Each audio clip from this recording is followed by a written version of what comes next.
आज जो है पवन सिंह के पिताजी की पुण्यतिथि है और इसके अवसर पर पवन सिंह ने दिन में एक वीडियो शेयर किया था जिसमें पूजा पाठ करते हुए वीडियो आया था। और दूसरा वीडियो अभी थोड़ी देर पहले आया है जिसमें पवन सिंह एक अस्पताल पहुंचे हैं जहां पे पेशेंट ऐसे पेशेंट है जिनका कोई नहीं है।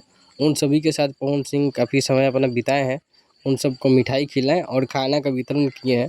और ऐसा भी देखने को मिला है कि पवन सिंह अपने हाथों से उन सबको खाना खिलाए हैं वहाँ पे रुक के और काफ़ी समय व्यतीत किए हैं। आज के दिन उनके पिताजी का पुण्यतिथि है और जब भी पवन सिंह के पिताजी का पुण्यतिथि आता है उस दिन पवन सिंह ऐसे ऐसे असहाय स्थलों पर पहुँचते हैं जहाँ पे कोई जैसे कोई वृद्धाश्रम हो गया, जैसे कोई अस्पताल हो गया, जैसे कोई अनाथालय हो गया, ऐसी ऐसी जगहों पे पवन सिंह अपने टीम के साथ पहुँचते हैं और उन सब की सेवा करते हैं।